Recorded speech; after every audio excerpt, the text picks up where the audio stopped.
अध्यक्ष महोदय, अंतिम आठवडा प्रस्तावावर अरे आवाड ओ आवाडजी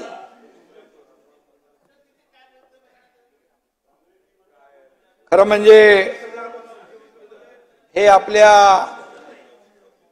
सरकारच्या कार्यकाळातले शेवटचं अधिवेशन आहे। गेल्या 2 वर्षात या सभागृहातील कामकाजात भरीव योगदान देणाऱ्या माझ्या सर्व सहकाऱ्यांचं आणि विरोधी पक्षातल्या सदस्यांचं मी सुरुवातीलाच मनापासून अभिनंदन करतो। विजयराव, आपल्याला पण आपले अभिनंदन मी केलेले आहे। अरे थांबा, जाऊ दे यार।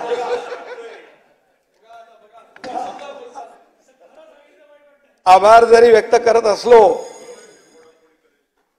तर या निरोपाचा नाही तर निर्धाराचा आणि निश्चयाचा हा आजचा दिवस आहे, संवाद आहे। आज 14व्या विधानसभेतील अंतिम आठवडा प्रस्तावाला उत्तर देताना मला आनंदही आहे आणि समाधान आहे। आमच्या सरकारनं 2 वर्षाचा कार्यकाळ यशस्वीपणे पूर्ण केला। गेल्या 2 वर्षात आम्ही खऱ्या अर्थाने लोककल्याणाच्या योजना राबवल्या आणि विकासाला गती दिली, हे देखील मी या ठिकाणी आपल्याला सांगू इच्छितो। हे सरकार सर्वसामान्य जनतेचं आहे। विजयराव, जाऊ दे ना, काय बघता तिकडे? काय जो होगा हो गया। अभी कैसा है, लोकसभा के बाद विधानसभा में पलटी होने वाला है, इसलिए इसकी शुरुआत है। आज शुरुआत है, शुरुआत। या आज विजयराव जोरदार आपण बॅटिंग केली, त्याबद्दल अरे मित्र म्हणून तुमचं मी अभिनंदन करतो। कारण 2-3 दिवसापासून तुमची तब्येत खराब होती। आज जोश आणि जोर एकदम आपल्यामध्ये दिसला आणि त्यामुळे आमच्या लोकांना सांगितलं त्यांना मध्ये मध्ये डिस्टर्ब करू नका, त्यांना बोलू द्या। कारण नाना भाऊ बस काय, अरे नाना भाऊ तुम्ही मगाशी काय म्हणालात, मी साधा भोळा माणूस आहे, मी असा छक्के पंजेवाला नाहीये। नाना भाऊ करतो ते मनापासून, नाना भाऊ पूर्ण करेक्ट कार्यक्रम करतो, मग काय सोडत नाही। एकदम 2 वर्षापूर्वी केला की नाही, त्याला कारणीभूत कोण आहे? नाना भाऊ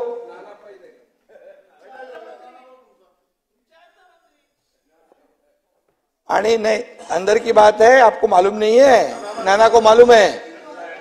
आणि म्हणून राज्यातल्या कष्टकरी कामगार वर्गाचं दुःख आम्ही हलकं करू शकलो काही प्रमाणामध्ये, याचं समाधान आहे। माय भगिनींच्या संसाराचं ओझं हलकं केलं, याचंही समाधान आहे। अन्नदात्या शेतकऱ्याचे अश्रू पुसू शकलो, याचंही आम्हाला समाधान आहे। मागास वंचित बांधवांना न्याय देऊ शकलो, याचंही आम्हाला समाधान आहे। समाजातील सर्व घटकांसाठी 24 तास मेहनत घेतली, याचंही आम्हाला समाधान आहे। त्यांच्यामध्ये वावरलो, बांधावर गेलो, डोंगरावर गेलो, रस्त्यावर उतरलो, त्यांच्या व्यथा वेदना समजून घेऊन त्या दूर करण्याचा प्रयत्नही केला, याचंही आम्हाला समाधान आहे। आणि म्हणून या राज्याची प्रगती आणि इथल्या नागरिकांच्या कल्याणासाठी आमच्या सरकारनं सरस कामगिरी केली, याचंही मला समाधान आहे। महाराष्ट्र राज्याचं आराध्य दैवत छत्रपती शिवाजी महाराजांचा आदर्श, महामानव डॉक्टर बाबासाहेब आंबेडकरांचं संविधान आणि हिंदू हृदय सम्राट बाळासाहेब ठाकरे यांच्या भाई वो तो आने वाले थे,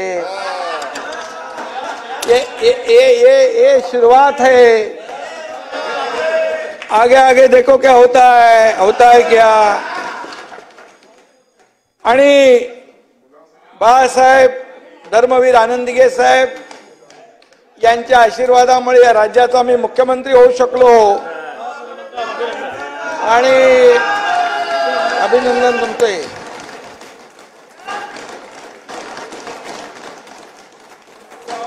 सर्वसामान्य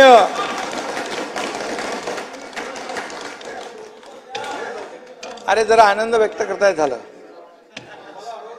सर्वसामान्य कार्यकर्त्यांना बाळासाहेबांनी मोठं केलं आणि बाळासाहेबांनी विजयराव कुठलंही पद घेतलं नाही, पण माझ्यासारख्या शेकडो कार्यकर्त्यांना त्यांनी मान सन्मानाची पदं दिली. हिंदुत्वाचा आणि समाजकारणाचा विचारही त्यांनी दिला, प्रेरणा दिली, ऊर्जा दिली. प्रसंगी आम्ही सत्ता सोडली, पण बाळासाहेबांचे विचार सोडले नाही. जीव गेला तरी बाळासाहेबांचे विचार आणि त्यांची शिकवण आम्ही कदापि सोडणार नाही. आणि म्हणून आपण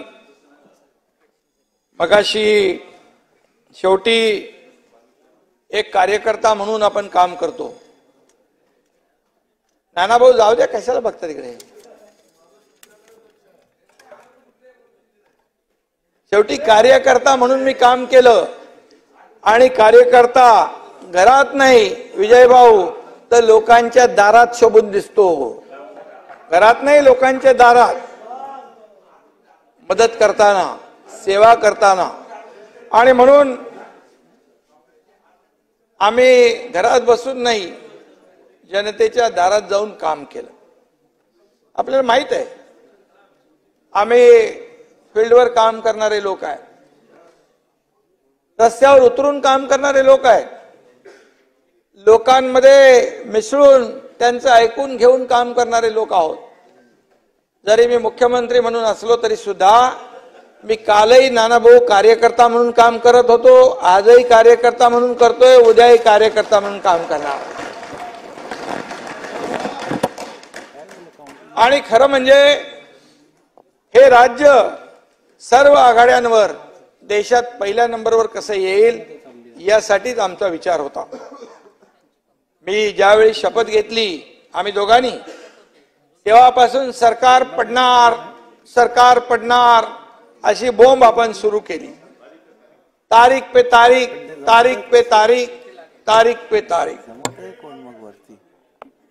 पण सरकार पडणार अशी भविष्यवाणी वर्तवणारेच तोंडघशी पडले आणि आज 2 वर्ष त्याला पूर्ण होत आहेत सरकारला. याचाही मला अभिमान आहे. आणि म्हणून या मातीत घट्ट पाय रोवून जनतेचे प्रश्न सोडवले, जनतेच्या हिताचे निर्णय घेतले आणि आपल्या आरोपांना आम्ही कामाने उत्तर दिलं. आपल्यावर घेऊ नका तुम्ही. आम्ही कधी व्यक्तिगत फायद्याचा विचार केला नाही, कुटुंबाच्या लाभाचा विचार केला नाही. आम्ही माझं कुटुंब, माझी जबाबदारीच्या पलीकडे जाऊन काम केलं. हा महाराष्ट्र आमचं कुटुंब आहे आणि त्याच्यासाठी काम करायचं आम्ही ठरवलं. आणि म्हणूनच मायबाप जनता आज आशीर्वाद देते, पाठीशी आहे. येत्या विधानसभेच्या निवडणुकांमध्ये हे सिद्ध होईल. आज एक त्याची झलक आहे, हा ट्रेलर आहे, पिक्चर विधानसभेत आपल्याला दिसेल. मी या ठिकाणी मगाशी मला संत तुकारामांचा एक अभंग नानाभाऊ इथे सांगा, छोटा आहे 2 ओळींचा. टिळा टोपी घालूनी माळा म्हणती आम्ही साधू विजयराव, दया धर्म चित्ती नाही ते जाणावे भोंदू. आता कुणासाठी लागू होईल ते? तुम्हाला ना जनतेविषयी दया, ना जनतेच्या भल्याची चाड. भोंदूगिरी करणाऱ्यांना जनता वेळेवर त्यांची जागा दाखवून देईल हेही आपल्याला कळेल. मी या ठिकाणी एवढंच सांगतो, जयंतराव आपण मगाशी एक कविता म्हटली, ज्ञानपीठ विजेते. जयंतराव काय तिकडे एवढं गेलं किती का आता? गेलं काय दाढी काय डोंगर. विंदा करंदीकर यांची जनता अमर आहे ही कविता ऐकवली. जयंतराव, ही कविता तुमच्या काळातली आहे आणि मला वाटतं आपल्या सरकारसाठी होती. विंदा आज असते तर त्यांनी आमच्या सरकारच्या कामगिरीवर अशी कविता केली असती. जनतेच्या पोटात सुखाचा घास आहे, जनतेच्या डोळ्यात महायुतीची आस आहे, जनतेच्या डोळ्यात लाडकी बहीण आहे, मोफत शिक्षण घेणारी कन्या आहे, जनतेच्या डोळ्यात सुखी शेतकरी आहे, कष्टकरी सामान्यांना आज खरा न्याय आहे. चाणाक्ष आहे जनता, सुज्ञ आहे, समजदार आहे आणि खऱ्या खोट्याची जाण आहे. आणि म्हणून येणाऱ्या पुढच्या काळात महायुतीच्या कामाला तिचं जनतेचं मतदान होणार आहे. त्याचबरोबर इकडे विजयराव मगाशी फार एकदम जोरात होते, त्यांचा गैरसमज झाला. नेहरूंचा उल्लेख म्हणाले केला. मी तुम्हाला एवढंच सांगतो, मी तेव्हा म्हणालो की नेहरूजी अतिशय द्रष्टा नेता म्हणून उल्लेख केला, विजनवाला असं. त्यांनी अटल सेतूचं स्वप्न पाहिलं होतं त्या काळात, असं म्हणालो मी. त्यांचं स्वप्न आम्ही पूर्ण केलं असं म्हणालो, पण त्यांचं स्वप्न त्यांनी पाहिलं. जयंतरावचं स्वप्न होतं, जयंतरावने सांगितलं होतं खरंच झालं तर मी तुमच्यावर होय गाडीमधून येणार म्हणून. हा, अजून आले नाही तुम्ही. पण विजयराव त्यांच्या स्वप्नाचा काँग्रेसने चुराडा केला, माती केली. आम्ही ते स्वप्न पूर्ण केल्यामुळे तुमचा खऱ्या अर्थाने नाकारतेपणा समोर आला. याचा राग तुम्हाला भले म्हणजे आला असावा. आणि त्याचबरोबर आरक्षणाच्या बाबतीमध्ये मी बोलतो नंतर. आरक्षणावर निर्णय आम्ही घेणारच आहोत.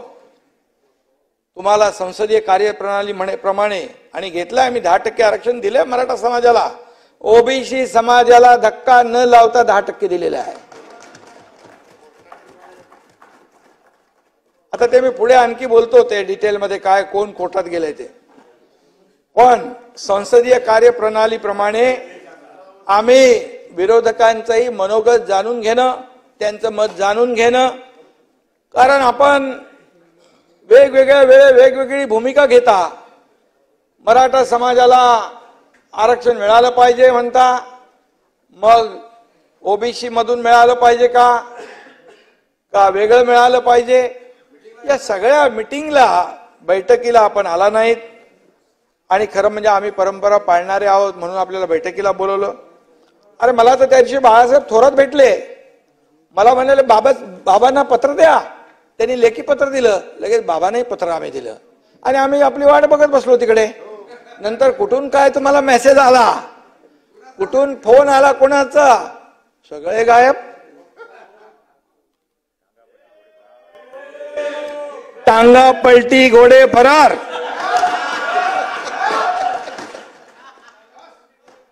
हा बाबांसारख्या स्टेट्समन कडनं तर ही अपेक्षा नव्हती अपेक्षा. हा हे नव्हतं आम्हाला. नाही आणि म्हणाले तुम्ही म्हणालात मराठा आंदोलकांना सांगता जाऊन एकदम विरोधी भूमिका, मग ओबीसी आंदोलनाकडे जाऊन त्या ठिकाणी त्यांना वेगळे सांगता. म्हणून आपल्या सगळ्यांची भूमिका जी आहे, ही भूमिका जी आहे ना एका पेजवर आली पाहिजे. तुम्ही मगाशी म्हणाला ना, नाही तुम्ही मगाशी म्हणाला अरे आम्हाला बैठकीला का नाही नेलं, बैठकीला का नाही नेलं. अरे बाबा गुलाल उधळला, सगळं झालं, बैठकीला का नाही नेलं, एवढा राग का धरता तुम्ही. तुम्हाला बैठकीला, प्रत्येक बैठकीला विरोधी पक्षनेता म्हणून आम्ही बोलवतो विजयराव. आणि म्हणून मी आपल्याला एवढंच सांगतो, बघा तुमच्या भूमिका तुम्ही वेगवेगळ्या वेळेस वेगवेगळ्या भूमिका घेतल्या. म्हणजे चित भी मेरी पट भी मेरा असं विजयराव एकदम भारी काम तुम्ही करू नका. काय असतं याच्यामध्ये, खोटं लपत नाही. आणि म्हणून यामध्ये घेऊ ना विजयराव, तुमच्या बरंच तुम्ही बोललात मगाशी, काय काय खोटं बोललात सगळं. अरे खोटं बोला पण रेटून बोला, आकडेवारी अशी तुम्ही आता जे काही केलं, एकदा नरेटिव्ह तुम्ही खोटं पसरवलं, पुन्हा पुन्हा खोट्या नरेटिव्हची वर लोक जनता विश्वास ठेवणार नाहीत. आणि म्हणून मी आपल्याला सांगतो विजयराव, तुमच्या काळात जनता उपाशी आणि तुम्ही तुपाशी होतात की नाही. अहो गरिबांच्या तोंडातील तुम्ही खिचडी खाल्ली, तुम्ही म्हणजे तुमच्यावर घेऊ नका. गरिबाला उपाशी ठेवलं तेव्हा काही वाटलं नाही. विजयराव, तुमच्या लोकांनी मापात पाप केलं. अरे खिचडीत पैसे पण घेतले, पण 400 ग्रामची खिचडी, अरे 200 नाही 150 बाबा, 150 कुठं फेडाले पाप. आणि म्हणून अरे बाबा, मगाशी काही लोक म्हणाले काय लाडकी बहीणचं योजना आणली. बाबा सगळे काय बोले बोगस, पैसे नाही, काय नाही, कुठून देणार, कसं देणार. अरे जेव्हा तुम्ही म्हणालात हे देणार कुठून, हे चुनावी जमलंय. अरे कर्ज केलं म्हणाला 1 लाख रुपये कोटी. अरे आम्ही कर्ज काढतोय कुणासाठी, गोरगरिबांसाठी, आमच्या बहिणींसाठी, आमच्या भावांसाठी, आमच्या शेतकऱ्यांसाठी. हेच तर तुमच्यावर लागू आहे ना. आणि म्हणून आम्ही आमच्या बहिणींसाठी लाडकी बहीण योजना आणली. तुम्ही गेल्या अनेक वर्षात सरकारमध्ये होतात, कधी सुचलं नाही आपल्याला. आम्ही बहिणीला 1,500 रुपये म्हणजे 18,000 रुपये वर्षाला देणार आहोत. नाना, या लाडक्या बहिणीला तुम्हाला लाडकी बहीण जी काय कडकी ठेवायची आहे का कायम. अरे तिच्या आयुष्यात काय चांगले दिवस आणायचेत का नाही. खरं म्हणजे विजयराव, झालं ते आता काय बघताय, संपलं की.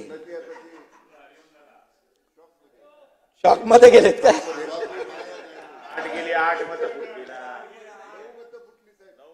विजयराव जी, विजयराव नाना भाऊ जी बहीण बांधते राखी, तिला का ठेवायचे दुःखी, हे पण जाहीर करा. विजयराव, तुम्ही इथे लाडक्या बहिणीच्या योजनेवर टीका केली, पैसे कुठून आणणार, लाख कोटी कर्ज काढलं. पण एक मला सांगा, टीका केली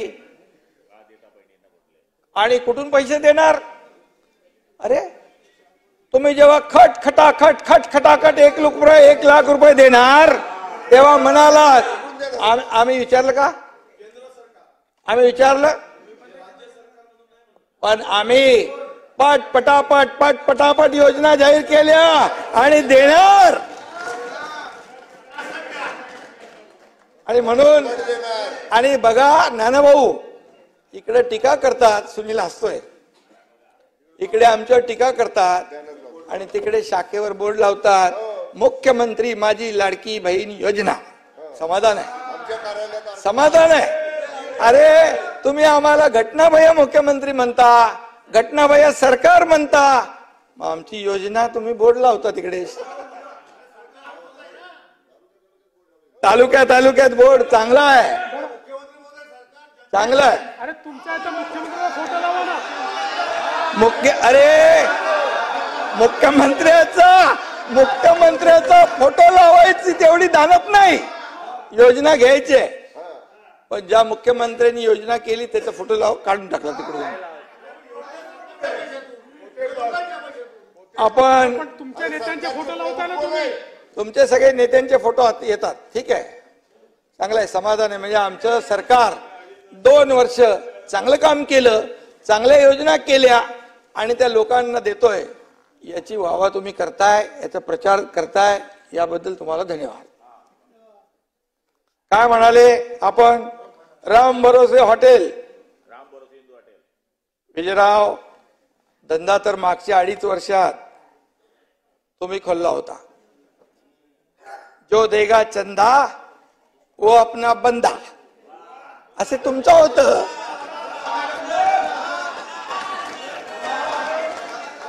असं 2.5 वर्षात यापूर्वी होतं.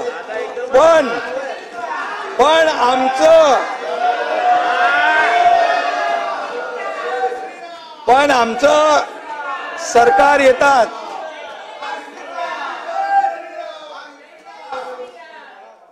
पण आमचं विजयराव सरकार सत्तेवर येताच या एकनाथ शिंदेने तुमचे सर्व केले धंदे बंद.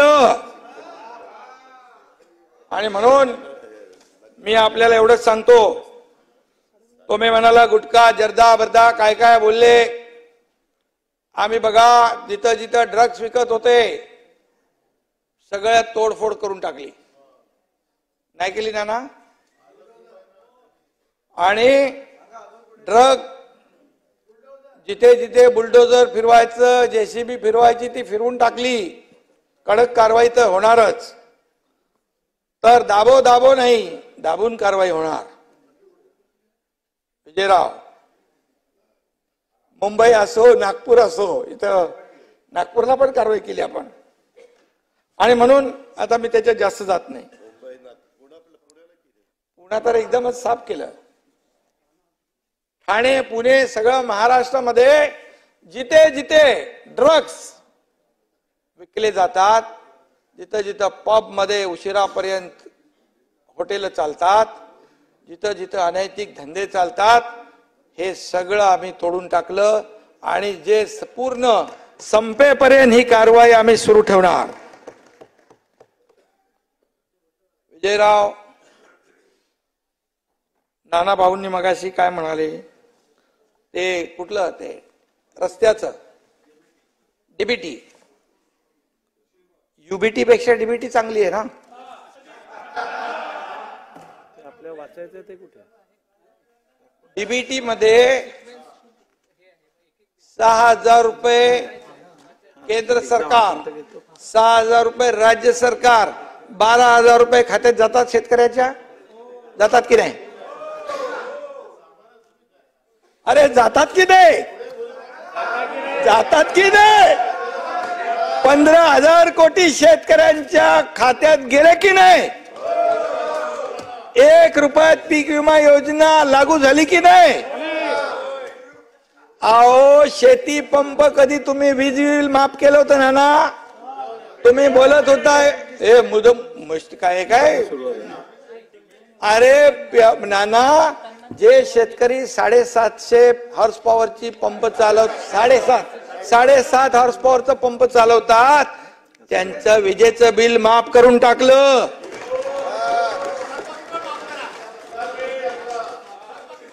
अरे थकबाकी, अरे बाबा आम्ही देणारे आहोत रे, घेणारे नाही.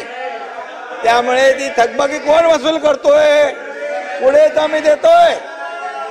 इधर लेना बैंक नहीं, देना बैंक, लेना बैंक उधर है.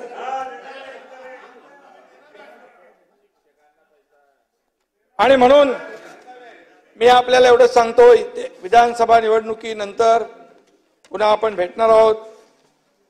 काही असतील काही नसतील, पण नाना अजून शॉक मध्ये आहेत. 13 जागा आल्या कशा? बिना मेहनत करता कशा आल्या? बरोबर आहे? 14 आल्या का 13? 14 आल्या. चला 14 आल्या, 14. आणि मगाशी कोणीतरी गुलाबराव म्हणाले ना, हे सूजन आहे क्या? सूज आलेली आहे. सूज कायम राहत नाही, सूज उतरते, सूज उतरते. आणि म्हणून सुरुवात, आणि म्हणून नाना याच्यामध्ये हे बघा, हे यश परमनंट नाही, चोरीचा धंदा करून मिळवलेलं यश आहे. खोटं नरेटिव्ह पसरवून, अरे बाबासाहेबांचं संविधान बदलणार म्हणून तुम्ही खोटं बोलू लागले. आदिवासीच्या इकडे जाऊन तुम्ही बोले आरक्षण रद्द करणार, तुम्ही शेड्यूल कास्ट मध्ये जाऊन म्हणाले आरक्षण रद्द करणार. अरे जब तक सूरज चांद रहेगा बाबा साहेब का संविधान बना रहेगा.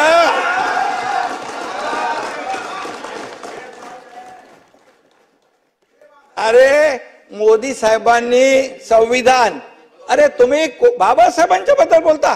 अरे काँग्रेसनी बाबासाहेबांना कोणी पराभूत केला?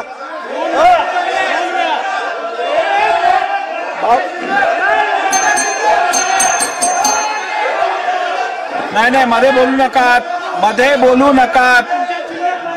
नाही, असं डिस्टर्ब करून चालणार नाही. बसा नाना भाऊ, असं डिस्टर्ब करून चालणार नाही. नाना भाऊ खाली बसा, आपण खाली बसा, खाली बसा. नाना भाऊ खाली बसा. मला प्रोटेक्शन द्या. तुम्हाला एक सांग, तुमच्या जिल्ह्यामध्ये तुम्ही बाबासाहेबांनी काँग्रेसला पाडलं दोनदा. अरे बाबासाहेब काय म्हणाले, या काँग्रेस हे जळकं घर आहे, याच्यावरून लांब राहा. आता तुम्हाला सांगतो, सगळे आमचे बाबासाहेबांचे अनुयायी हुशार झालेत.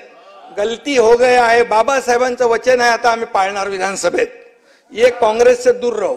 बरं मला सांगा, संविधान तुम्हाला कधी माहिती होतं? ऐका, संविधान दिन तुम्ही 40-50 वर्ष साजरा केला. अरे या देशाचे प्रधानमंत्री नरेंद्र मोदी यांनी 2015 साली संविधान दिन सुरू केला. काय तुम्ही नाना, जयंत पाटील सिरियस झालेत, शॉक मध्ये गेलेत.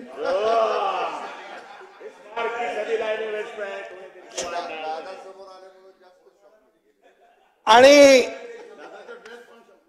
तुम्ही लोकांना भीती दाखवून जिंकलात, परंतु पुन्हा अशी भीती तुमची जी आहे ती काय कामाला येणार नाही. नाना भाऊ, मी तुम्हाला सांगतो, काँग्रेस हा देशाचा भूतकाळ होता.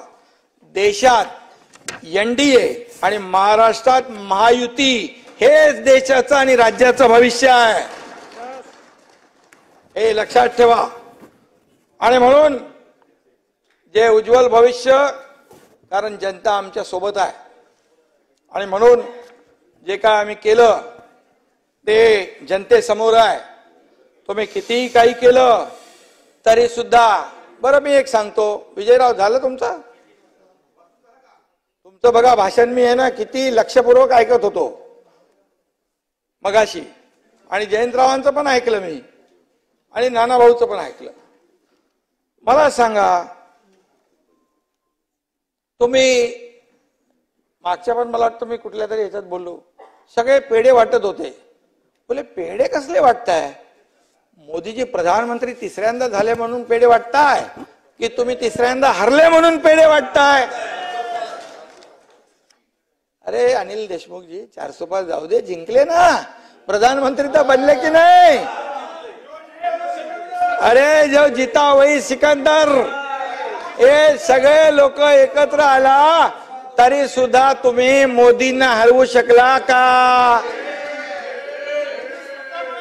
मोदीजींच्या बद्दल मी एकच सांगतो बघा, आणि आपल्याला मी सांगतो, ऐका.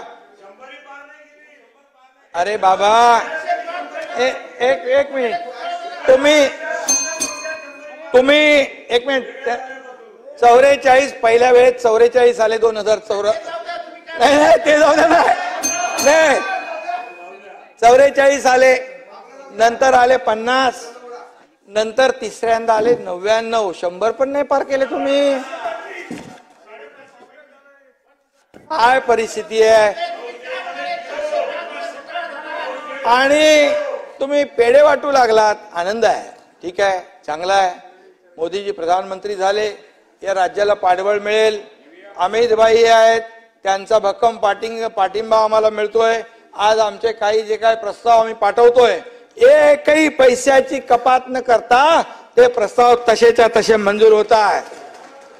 म्हणाले आम्हाला अगोदरचे म्हणाले आम्हाला केंद्राने पैसे दिले नाही, आम्हाला केंद्र पैसे देत नाही, दुजाभाव करतं, तुमच्या काय घरी आणून देणार? अरे तुम्हाला मागायला नको का फेसबुक लाइव वर देणार? ये सरकार फेसबुक लाइव पे नहीं चलता, ये फेस टू फेस सरकार चलता है। जयंतराव काय झालं, एकदम सिरियस झाले?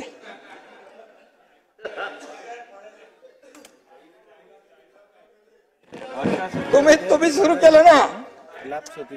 बघा काय आहे, सगळ्यात आनंद काय आहे तुम्हाला? आज अजितदादा जिंकले, आनंद आहे की नाही? ते आहे, मानलं पाहिजे की नाही? लोकशाहीमध्ये मांडायची आहेत ना फक्त।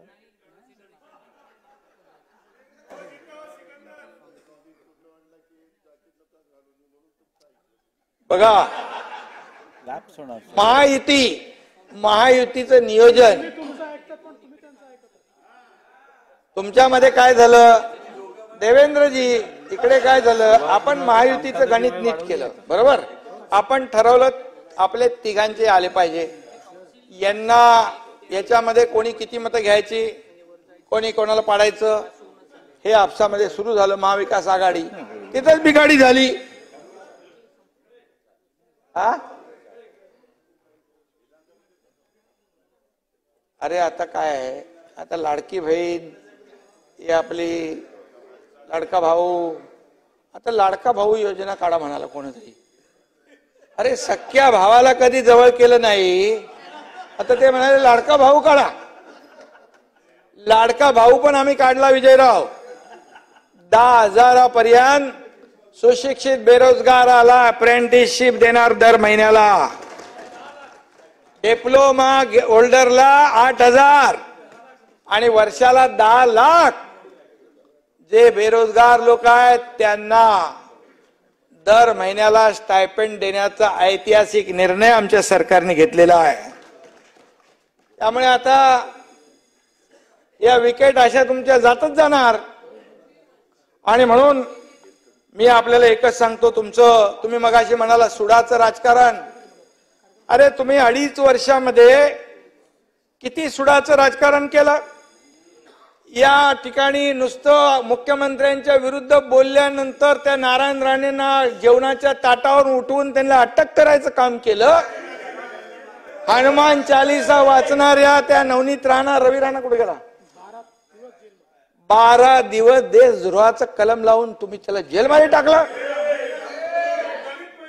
कंगना राणावतचं घर तोडलं, 80 लाख रुपये महापालिकेचे कोर्टाच्या वकिलाची फी भरली त्याच्यात। अर्णब गोस्वामीला आतमध्ये घातलं, त्या राहुल कुलकर्णीला आतमध्ये घातलं, देवीच्या ऑफिसरला मारलं। अरे सुडाचं राजकारण तुम्ही खेळलं, आम्ही नाही। सुडाचं राजकारण तुम्ही बोललात, सुडाचं राजकारण आम्ही करतोय। तुम्ही तर गिरीश महाजनला हात घालणार होतात, तुम्ही तर कोण आहे, मी आधी पण बोललो हा विषय, यांना 4था नंबर होता यांचा। म्हणजे बाबा तुम्हाला हे पटणार नाही, परंतु या सगळ्या गोष्टी चालू होत्या। अजितदादा बोलत होते असं करू नका। अजितदादा बरोबर आहे, बरोबर आहे। आणि म्हणून तुम्ही सांगत होता करू नका, अरे मी सांगितलं नका करू, हे असं केलं ते वरती 2 जण बसलेले आहेत ना, त्यांचा बुलडोझर येईल मग। आणि म्हणून ते तुम्हाला सांगतो, त्यांना संधी नाही दिली। मला माहित पडलं आता यांचा गेम माझ्या सकट सगळ्यांना अडचणीत आणायचा आहे। आणि मग याच दिवशी 2 वर्षापूर्वी आम्ही धाडशी निर्णय घेतला, सत्तेवर लात मारून पाय उतार झालो, आम्ही इतिहास घडवला। त्याला हिम्मत लागते विजयराव, विजयराव। अरे सरकार मधून बाहेर पडायला हिम्मत लागते, ती हिम्मत आम्ही दाखवली आणि जनतेच्या मनातलं सरकार आम्ही आणलं। खऱ्या अर्थाने लोकांचं मॅन्डेट जेला होतं ते सरकार आम्ही आणलं आणि 2 वर्ष हे सरकार चाललं। आज 2 वर्षात आम्ही बाबा अनेक कामं केली। तुम्ही छातीवर हात ठेवून सांगा, आज अगोदर सगळ्यांनी प्रकल्प बंद केले होते। कारशेड मध्ये स्पीड ब्रेकर,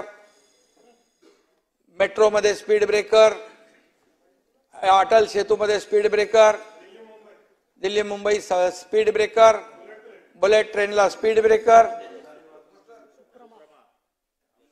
सुप्रभाला स्पीड ब्रेकर, आमदार निवास, अरे आमदार निवास सगळं सगळीकडे खोडा घालण्याचं काम केलं.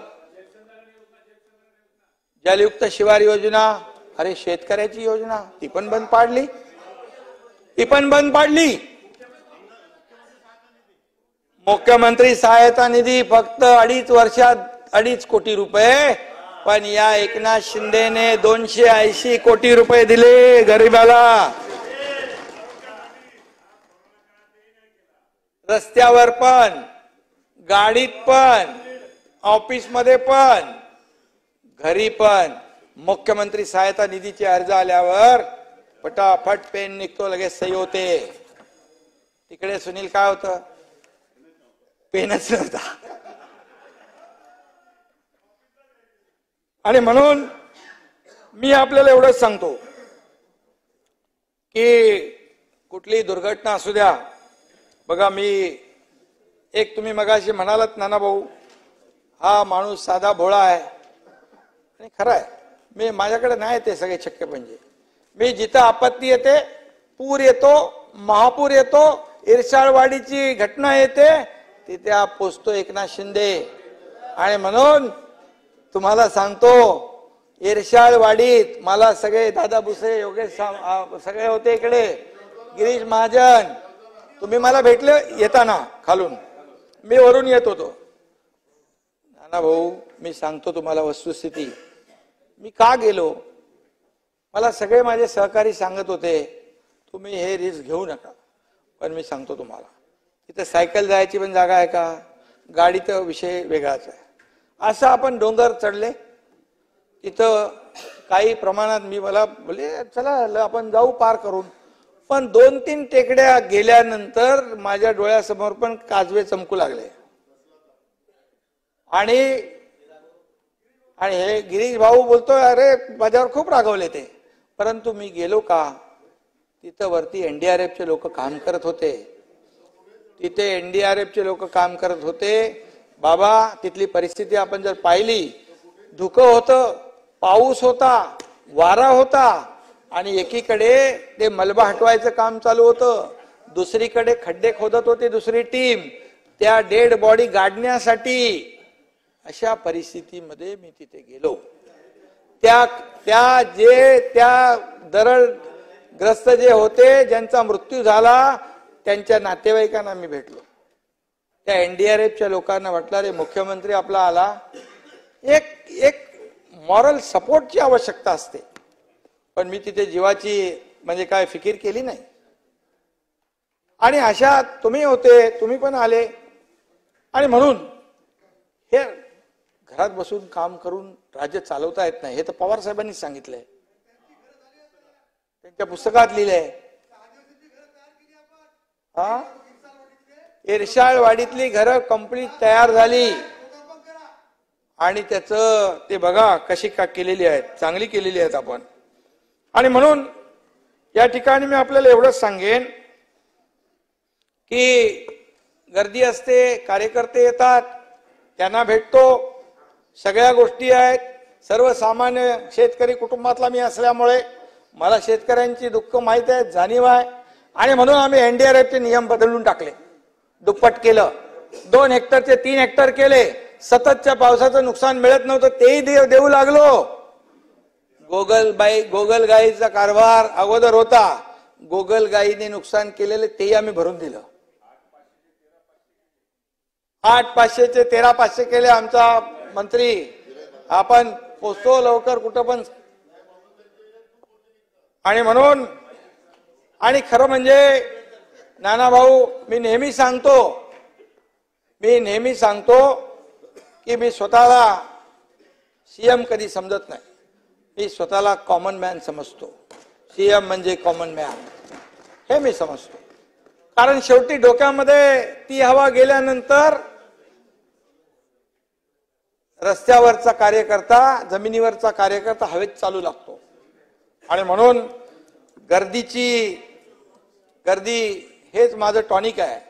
गर्दीची मला कधीच ॲलर्जी नव्हती, परंतु काही लोकांना जरा जरी गर्दी झाली की लगेच सर्दी होते, असे काही लोक आहेत. आणि म्हणून या ठिकाणी मी आपल्याला सांगेन, मुख्यमंत्री माझी लाडकी बहीण योजना वर्षाला 18,000 रुपयांचा माहेरचा आहेर आम्ही त्यांना देतोय. मुख्यमंत्री अन्नपूर्णा योजना, 3 मोफत गॅस सिलेंडर, महिलांना 50% तिकिटामध्ये सवलत, ज्येष्ठांना मोफत एसटी बाबा,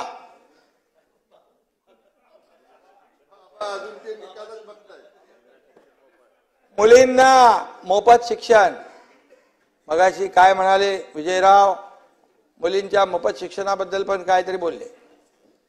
एक दिवस रात्री 12:30 वाजता मला फोन आला की एका मुलीने आत्महत्या केली आहे. का तर जे 50% सरकार पैसे भरत होते आणि 50% पालक, त्या 50% पालक देखील त्याची कॅपॅसिटी नव्हती भरण्याची क्षमता, म्हणून त्या मुलीने आत्महत्या केली. त्याच दिवशी आम्ही ठरवलं की मुलींना 100% मोफत शिक्षण देण्याचा आणि निर्णय घेतला. मोफत विजेचं मी मगाशी सांगितलेलं आहे. आणि म्हणून महात्मा ज्योतिबा फुले, तानाजीराव 1.5 लाख रुपयावरून ती योजना 5 लाखावर आम्ही नेली. दवाखाना, बाळासाहेब ठाकरे दवाखाना आपल्या दारी, तो आम्ही केला. 700 दवाखाने केले. म्हणजे एका आणि तीर्थ दर्शन योजनाही आणलेली आहे ज्येष्ठ नागरिकांसाठी. त्याचाही लाभ आपले ज्येष्ठ नागरिक घेतील. जयंतराव, त्यांची अपेक्षा असते परंतु ऐपत नसते, तोही विचार आम्ही केला. आणि विधानसभा निवडणुकीनंतर विरोधी पक्षातल्या काही लोकांनी त्याचा फायदा होऊ शकतो. तीर्थदर्शन करायला, तीर्थाटन, मोफत उपचार, हे सगळं केलं आम्ही. म्हणजे बघा विजयराव, बघा एका सुखी कुटुंबासाठी काय हवंय, काय नको, याचा विचार करून या योजना आखल्यात आम्ही. आणि म्हणून विजयराव,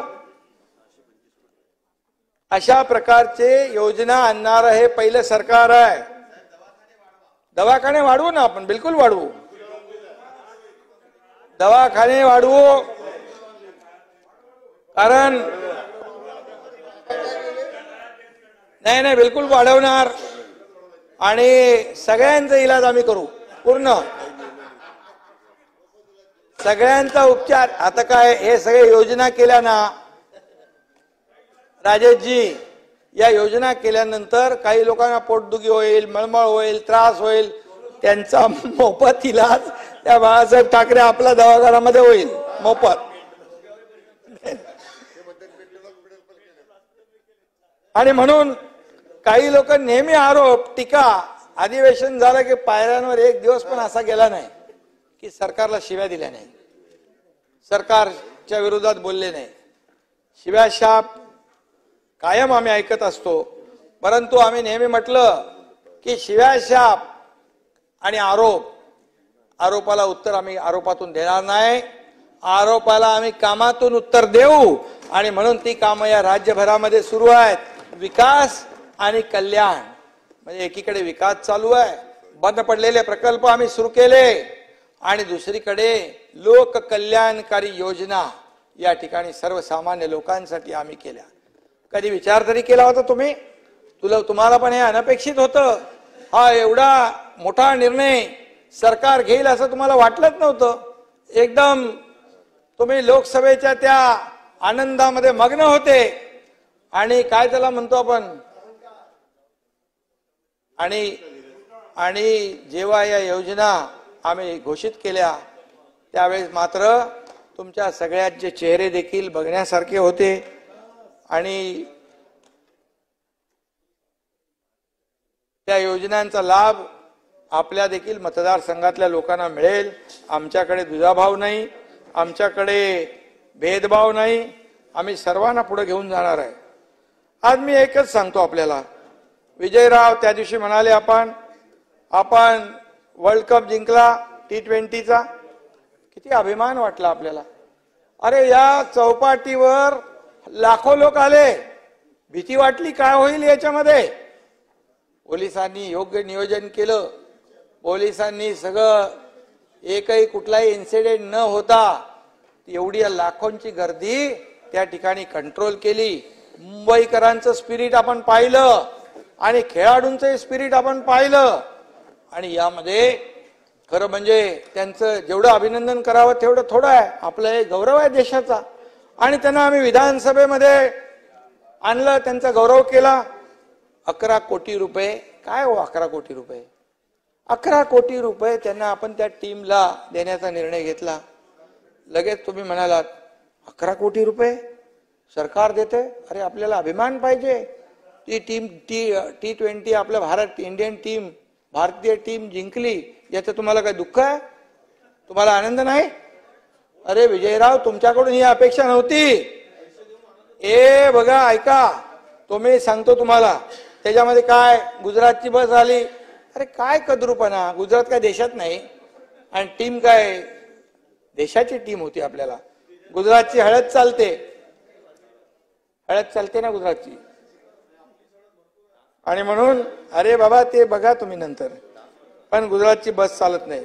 परंतु मी आपल्याला एवढंच सांगतो की तुम्हाला 11 कोटी जे बोलतोय नाना, तुम्ही आमच्या अजितदादा इथं बसलेले आहेत. अरे किती मोठा आपण अर्थसंकल्प बजेट केलं. 11 कोटी फक्त त्यांचा कुठला तरी खिसा हलवला तरी 11 कोटी निघतील. एवढे पैसे आहेत आमच्याकडे, सरकारकडे. या सर्व पैशाचं नियोजन, सर्व योजनांच्या पैशाची तरतूद आम्ही केलेली आहे. आणि त्यामुळे तुम्हाला चिंता करण्याची आवश्यकता नाही.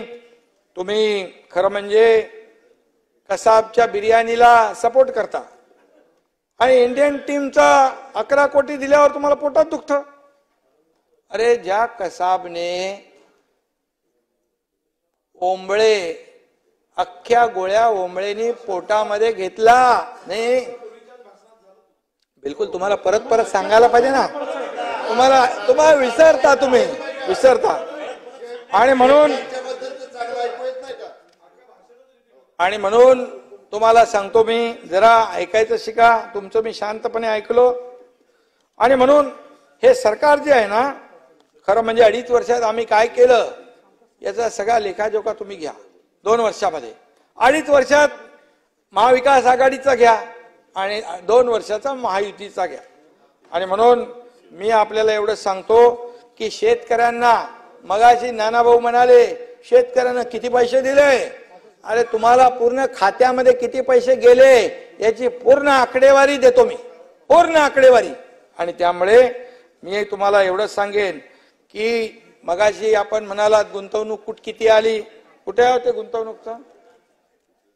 2 वर्षात 1,04,000 कोटींची 1,37,000 कोटींची थेट परकीय गुंतवणूक आली. आणि 2,39,000 कोटी आपल्याला परदेशी गुंतवणूक FDI आलं. तुमच्या काळामध्ये, तुमच्या म्हणजे महाविकास आघाडीच्या काळात महाराष्ट्र 3ऱ्या क्रमांकावर गेला होता. महायुतीचं सरकार आल्यानंतर पुन्हा 1ल्या नंबरवर आलो आम्ही. आणि म्हणून कुणाच्या, ऐका ना, गुजरातला मागे टाकलंय, कर्नाटकला मागे टाकलंय. तुम्हाला सांगतो कुणाच्या काळात पळाले उद्योग, कुणाच्या काळात पळाले सांगा बाबा, तुम्ही खरं सांगा. वेदांत, फोक्सकॉन 2च महिने झाले होते आमच्या सरकारला येऊन. अरे लगेच आमच्यावर आरोप केले, सरकार उद्योग पळाले. नाही, तुम्हाला सांगतो एक कुठलाही उद्योग, बाकी लोक जाऊ द्या पण तुम्ही तरी सांगा खरं, 2 महिन्यामध्ये इकडचं तिकडे जातो का तिकडून इकडे येतो का? अरे त्याला सगळं टाइम, वेळ लागतो. त्यांनी मागितली मदत, मी प्रधानमंत्री महोदयांशी देखील त्याच्याबद्दल बोललो. मागितली मदत, मिळाली नाही मदत. आणि त्याला वाटलं नाही की सरकार बदलणार आहे. हेच सरकार राहिलं तर आम्हाला कारखाना काही इथं मिळणार नाही, खोलून मदत मिळणार नाही, गेला तो.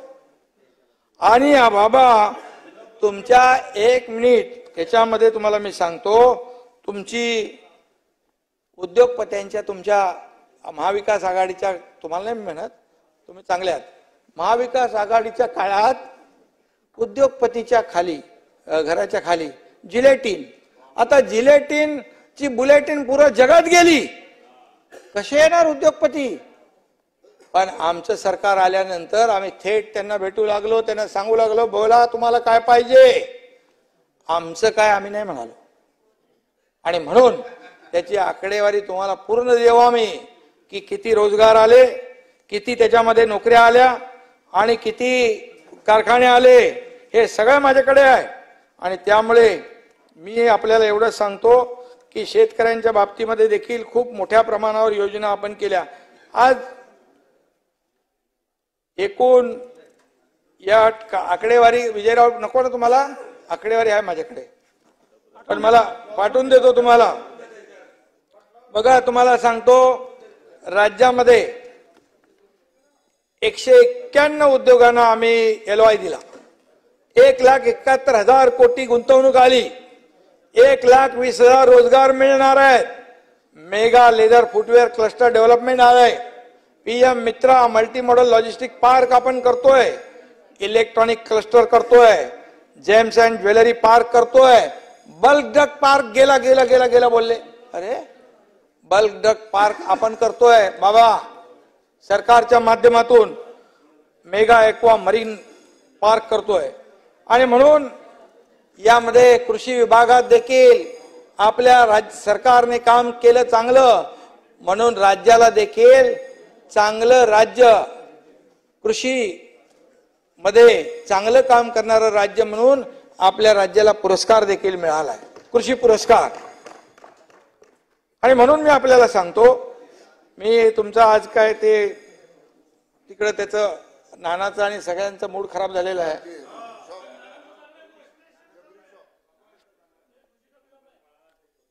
जबरी शॉक लागलाय, ते जाऊ दे.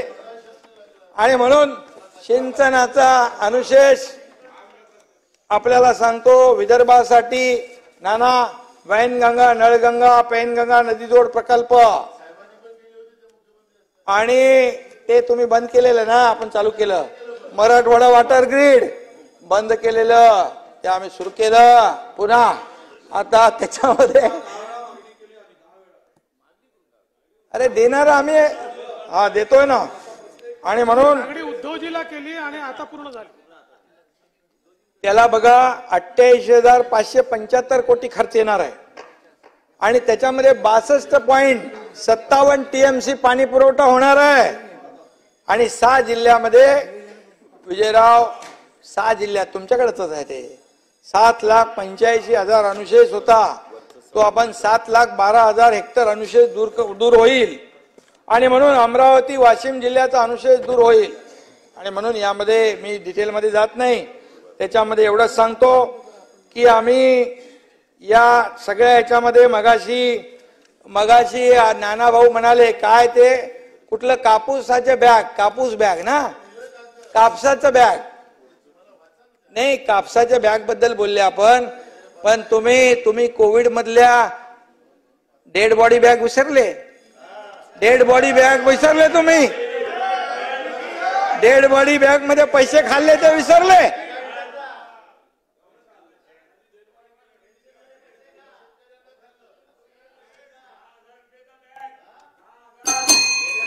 हा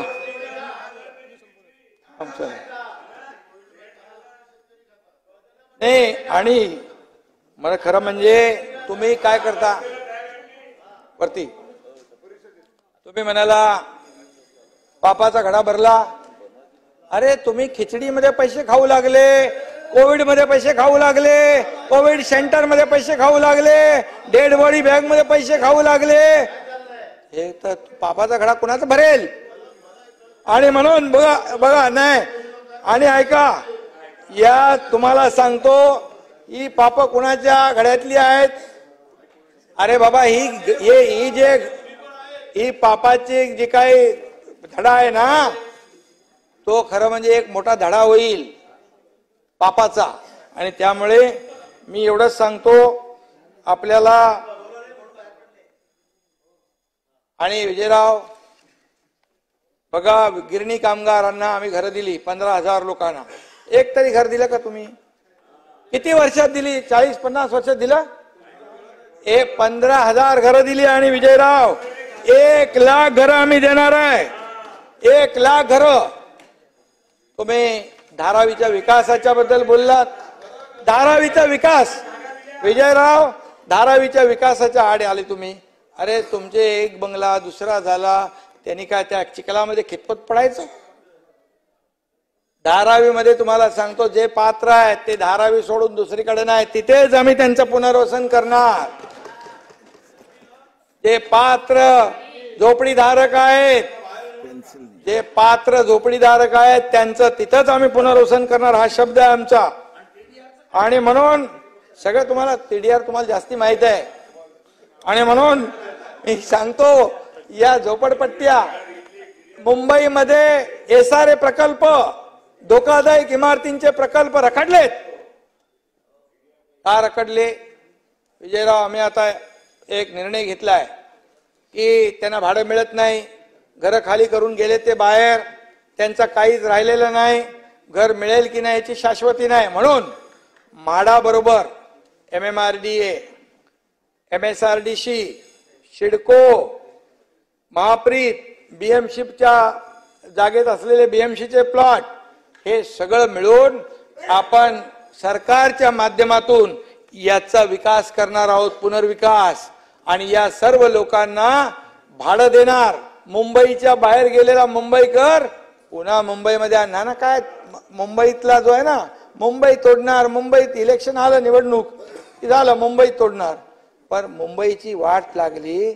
आज तुम्हाला मी सांगतो, हे सगळं प्रदूषित पाणी या समुद्रात सोडण्याचं काम इतके वर्ष कोणी केलं? आमच्या सरकारने आल्यानंतर 7 STPचा निर्णय घेतला. पूर्वीच्या लोकांनी 15 वर्षात 11 टेंडर काढले, पण एकही टेंडर मंजूर नाही झालं. कारण टेंडर साठी कोणी सरेंडर नाही झालं, म्हणून ते टेंडर काढलं नाही. आणि म्हणून माझं काय, हे आमच्याकडे नाही. आणि म्हणून पुढच्या हे STP झाल्यानंतर तुम्हाला समुद्राचं पाणी निळं क्षार दिसेल. का प्रदूषित केले एवढं वर्ष? आणि म्हणून नाना तुम्ही माहिती घ्या, कॉन्क्रीटचे रस्ते का केले नाही? का खड्ड्यातून प्रवास घ्यायला?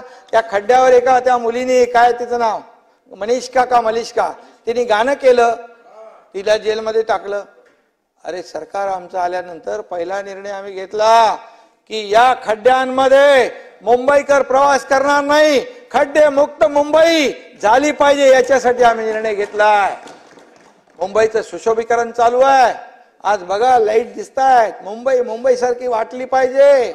फक्त आपला चमकून चालत नाही. अरे आपलं. आणि म्हणून मी आपल्याला सांगतो, त्यांच्या सगळ्या, नाना ऐका जरा, आता शेवट आहे ना, झालं का? आता परत झालं, आता लास्ट आहे ना आता आपलं अधिवेशन. आणि म्हणून मी सांगतो, स्लम मध्ये मुंबईकर इकडे आहेत. वरचं जे घर आहे, पहिल्या मजल्याचं घर, त्याच्यामध्ये पण गरजेपोटी आपण वरती राहायला जातो, कुटुंब वाढतं. आणि त्याचा देखील मोठा प्रश्न आहे. मुंबईमध्ये जसं क्लस्टर मध्ये सगळ्यांना घरं देतो, त्या बाबतीत तसंच देखील धोरण आणण्याचा आमचा विचार आहे. आणि त्या लोकांना देखील न्याय देण्याचा आमचा विचार आहे. त्याचबरोबर इथे महसूल मंत्री आहेत, जे आपले सोसायटी, जे बिल्डर पळून गेले, ते जे पुनर्विकास थांबला, कारण प्रीमियम 15% त्यांना परवडत नाही. आम्ही 5% आणला प्रीमियम. आता या सर्व पुनर्विकासाची कामं रखडलेली निघून जातील. फनेल झोन मध्ये पण असंच आहे. फनेल झोन मुळे तिकडे विकास होत नाही. त्याच्यावर देखील आपण उपाय काढलाय. वन टाइम येणे करण्याचा निर्णय आपण घेतलाय. या मुंबईतले सगळे पुनर्विकासाचे प्रकल्प जे आहेत, फनेल, योगेशजी, आपण निर्णय काय घेतोय? तुम्हाला हाईट रेस्ट्रिक्शन, समजा तुम्हाला 40 मजले बांधू शकता, पण त्या रेस्ट्रिक्शन मुळे 30च बांधता येतात तुम्हाला. मग कोणी डेव्हलपर येत नाही, ते विकासक येत नाही, सोसायटीत राहणाऱ्या लोकांना परवडत नाही, म्हणून त्यांना वरच्या 10 मजल्याचा TDR आपण देणार. आणि त्याच्यामध्ये त्यांना त्या पैशातून त्याचा पुनर्विकास होणार, त्यांना प्रॉफिट होणार नाही, परंतु त्यांच्या खिशातले पैसे जाणार नाही. हा निर्णय आपण घेतोय. मुंबईकरांसाठी हे निर्णय, कायद्यामध्ये आम्ही बदल केले. हे जितेंद्र आव्हाड इकडे बसलेत, ते म्हाडाचे मंत्री होते, त्यांना विचारा. एकदा पण माझ्याकडे फाईल घेऊन यायचे, कधी विचारलं मी तुम्हाला, लगेच सही केली मी ताबडतोब. काय मुंबईकरांचा प्रश्न आहे, लगेच केलं.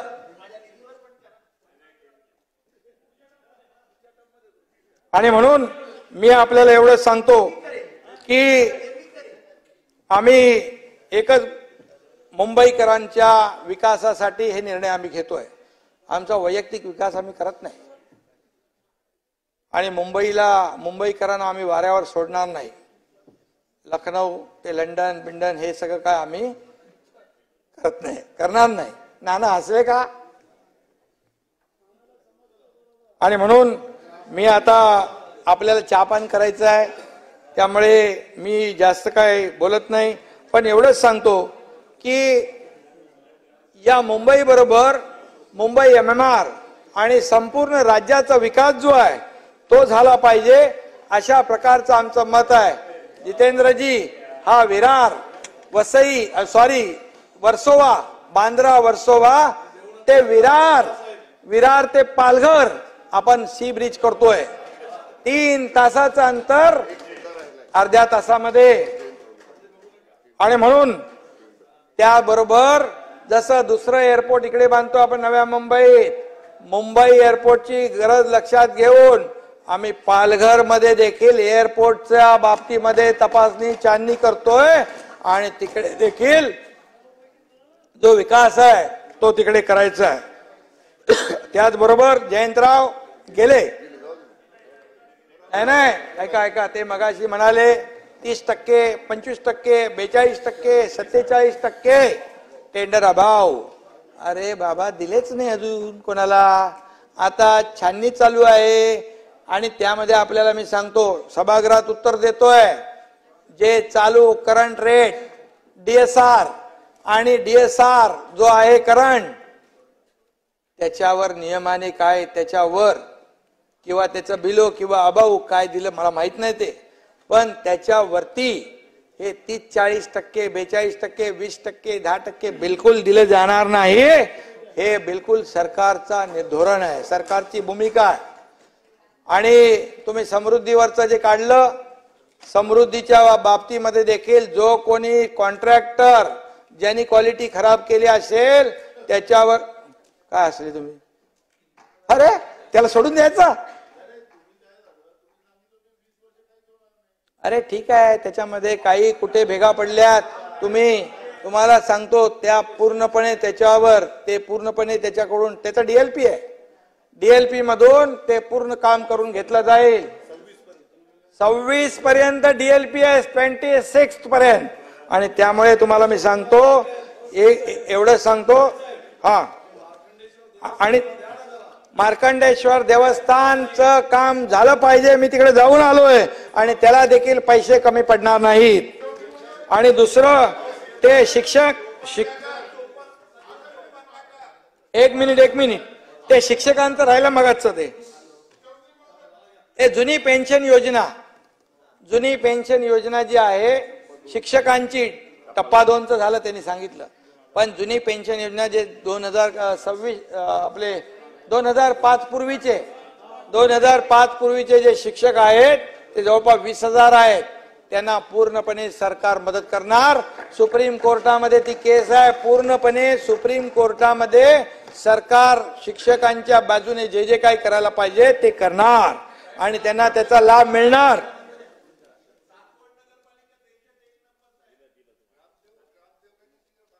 एक देतो तुम्हाला, थांबा ना. आणि सासवडला काय पाहिजे तुम्हाला, त्याच्या बाबतीमध्ये नगरविकास मंत्री म्हणून नक्की त्याचा सन्मान करेन आणि जे काय लागेल त्याला देईल. दुसरी गोष्ट, यामध्ये शक्तीपीठच्या बद्दल आपण म्हणालात, शक्तीपीठला लोकांचा विरोध आहे. तुम्हाला सांगतो, कुठलाही प्रकल्प हे सरकार लोकांच्या विरोधात जाऊन जोर जबरदस्तीने करणार नाही. त्यांच्या संमतीने करू आणि त्यांच्या कन्सेंटनी सगळ्या गोष्टी होतील. त्यांच्या इच्छेविरुद्ध कुठलाही प्रकल्प आम्ही पुढे बाबा नेणार नाही. समृद्धीला देखील पूर्वी विरोध होता, पण नंतर त्यांनी ताबडतोब कन्सेंट दिले, पैसे घेतले आणि ते काम सुरू झालं. आणि त्याचबरोबर मी आपल्याला एवढंच सांगतो, ते तुमचे काहीतरी होतं ना,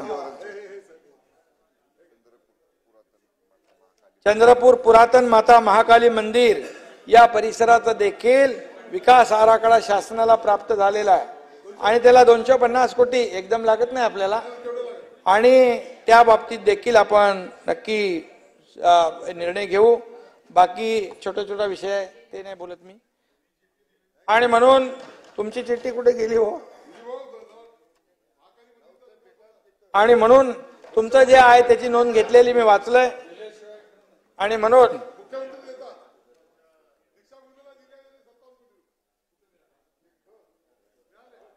आणि आता आपल्याला मी एवढं सांगतो की मुंबईमध्ये बाबा 300 एकरचं सेंट्रल पार्क कधी विचार केला होता कोणी?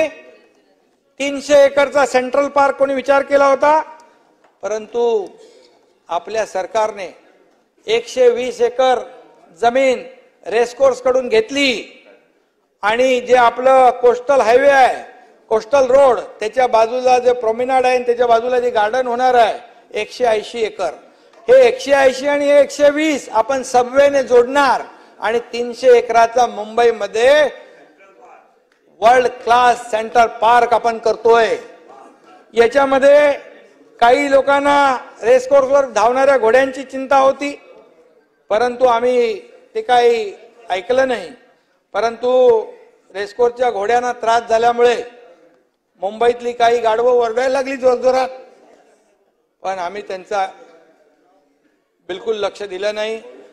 आणि आम्ही याच्यामध्ये एकच निर्णय घेतला की या 10 कुठलाही आपण हे केलं पाहिजे आणि ते आम्ही करतोय. आणि म्हणून अध्यक्ष महोदय हे जरा, आणि म्हणून मराठा समाजाच्या बाबतीमध्ये मगाशी आपली चर्चा झाली. मराठा विजयराव, मला सांगा, मराठवाड्यामध्ये कुणबी प्रमाणपत्र निर्णय होता, GR होता, मिळत होते का? जस्टिस शिंदे कमिटी आपण गठीत केली, त्यांना कुणबी प्रमाणपत्र मिळू लागले. आणि त्याचबरोबर तिकडे मिळत नव्हती, बरोबर. तेलंगणाला पाठवले लोक आणि आज त्याच्याबरोबर देखील आज आपल्या हैदराबादला पाठवले 11 लोकांची टीम. ते हैदराबादच्या गॅजेटच्या बद्दल आम्ही त्याच्यावर काम करतोय. आज काही आक्षेप आलेले आहेत 8.5 लाख.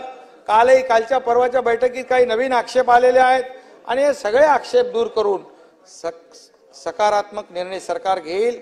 मराठा समाजाला 10% आरक्षण दिलंय आणि हे देखील आम्ही जो निर्णय घेतोय ओबीसी समाजाला कुठलाही धक्का, त्यांना नुकसान न पोहोचवता आम्ही दिलेला आहे.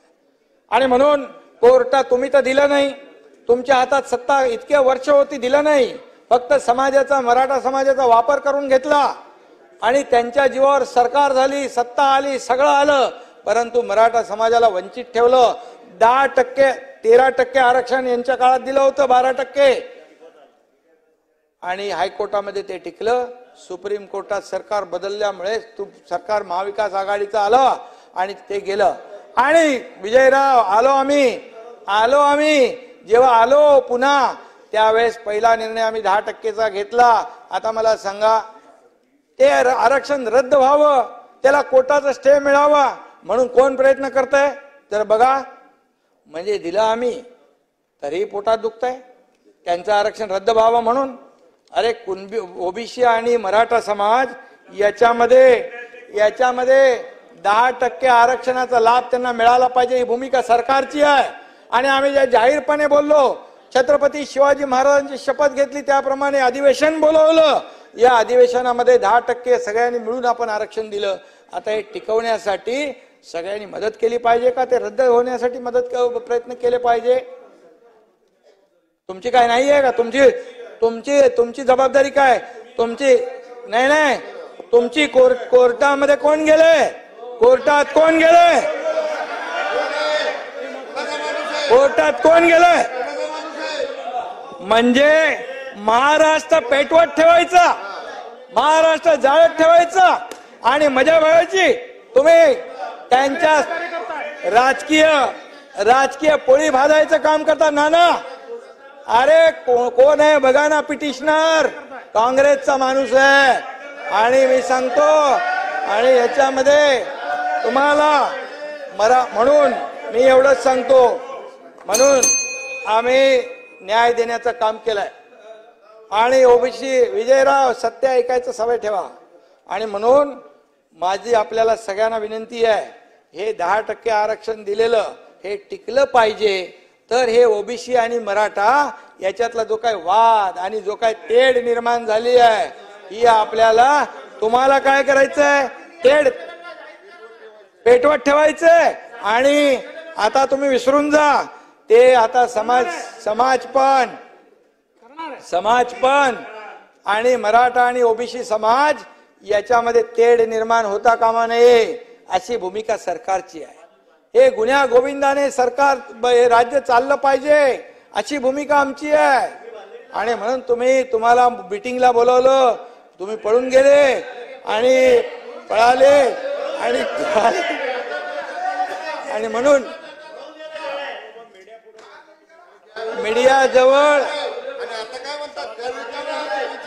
मीडियाजवळ वेगळी भूमिका, सरकारजवळ वेगळी भूमिका, मराठा समाजाजवळ वेगळी भूमिका, ओबीसी समोर वेगळी भूमिका. अरे दुटप्पीपणाची भूमिका सोडा, दुटप्पीपणाची भूमिका सोडा आणि यासोबत आपण सोबत या आणि आपण मिळून काम करू. आणि या मराठा समाजाला पण न्याय देऊ, ओबीसी समाजाला पण न्याय देऊ. आणि आता तुमची भूमिका, तुमचा दुटप्पीपणा त्यांना समजलाय. आणि मराठा समाज आणि ओबीसी समाजाने देखील याची नोंद घेतली पाहिजे. आपला कोण परका कोण, आपल्या राजकारणावर आज यामध्ये आपली राजकीय पोळी भाजण्याचा प्रकार कोण करते, याचा देखील आता मराठा समाज पण आणि ओबीसी समाज पण नक्की विचार करेल नाना भाऊ. आणि म्हणून आमची भूमिका स्पष्ट आहे. मराठा समाज आणि ओबीसी समाज याच्या बाबतीमध्ये सरकारची भूमिका स्पष्ट आहे. कालही तीच होती, आजही तीच आहे. आणि काय दिलं ना मराठा आरक्षण, तुम्ही रद्द करायला चालले. अरे आम्ही दिलं 10% आणि तुम्ही रद्द करायला निघाले.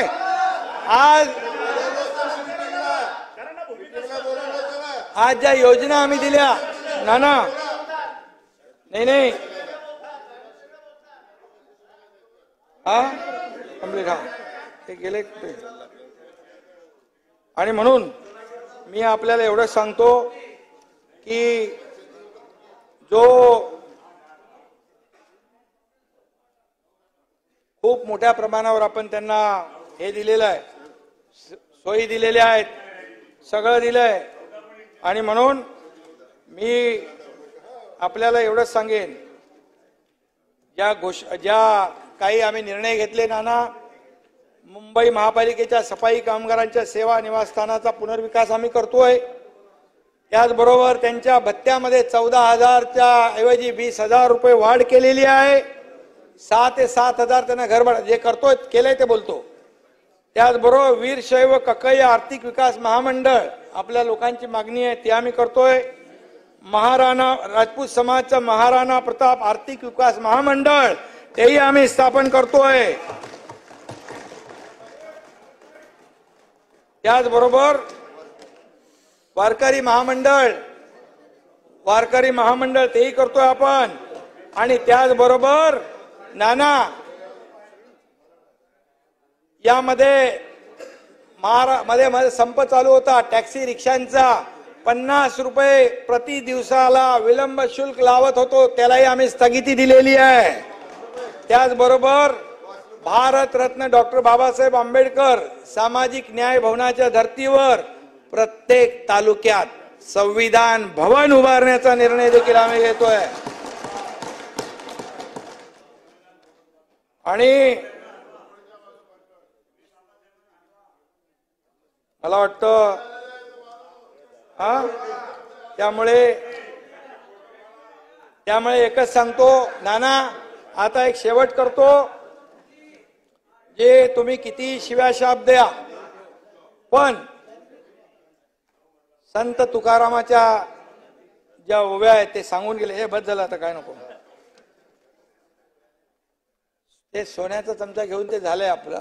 सोन्याचा चमचा घेऊन तोंड जन्मात आलो नाही, परंतु या राज्यातल्या जनतेचं आयुष्य सोन्यासारखं व्हावं हे आमचा प्रयत्न आहे.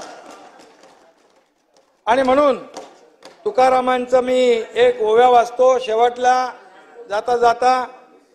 घासावा शब्द, नाना ऐका बाबा, घासावा शब्द, तासावा शब्द, बोलावे मोजक खमंग खमके, तोलावा शब्द बोलण्यापूर्वी. विजयराव, तुम्ही बोलता ना काय काय. तोलावा शब्द बोलण्यापूर्वी, बोलावे बरे, बोलावे खरे.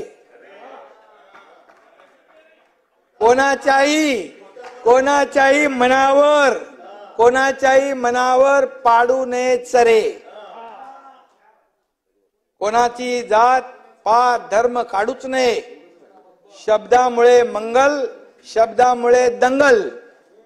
जिभेवरी ताबा, सर्वा सुखदाता. तुम्हाला सांगतो मी. आणि म्हणून विरोधकांना मला एवढंच सांगायचं आहे, ठीक आहे तुम्ही काही बोललात, नाना बोलले, जयंतराव बोलून पळून गेले. तिकडे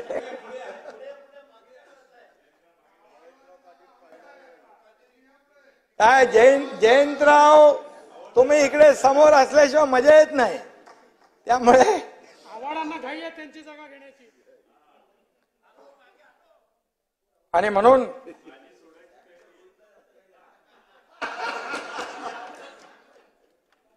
म्हणून मी आपल्याला जयंतरावांनी देखील काही गोष्टी बोलले, त्याचं मी उत्तर दिलं.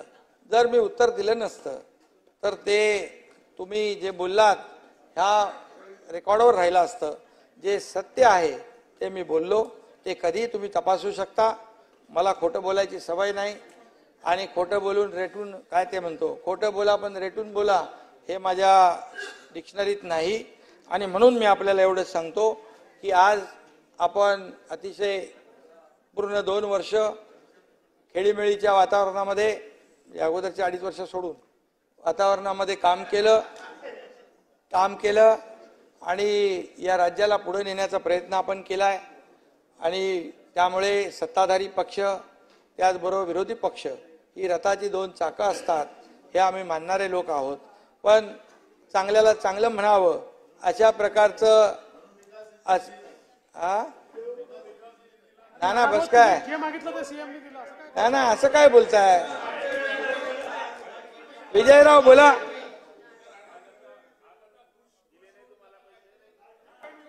आणि म्हणून बघा सगळ्यात पुढच्या बजेटमध्ये सगळं देऊन टाकू तुम्हाला. आणि म्हणून पुढच्या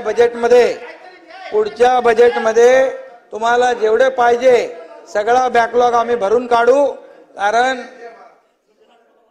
तुम्ही तिकडेच बसणार आहात, आम्ही इकडेच बसणार आहोत. कारण लाडकी बहीण योजना, लाडका भाऊ योजना, शेतकऱ्या पंप बिल माफ योजना, अप्रेंटिसशिप योजना, हे गॅस, आता 3 गॅस सिलेंडर दिल्यामुळे विरोधक आपोआप गॅसवर आलेत. त्यामुळे आता जाऊ दे, मी जास्त बोलत नाही. पण आपल्याला एवढंच सांगतो की आपण जे काही सहकार्य केलं त्याबद्दल मी आपला आभारी आहे. मनापासून आपल्याला धन्यवाद देतो. मनापासून असंच काम आपण यापुढे देखील करूया. धन्यवाद. जय हिंद, जय महाराष्ट्र. सभा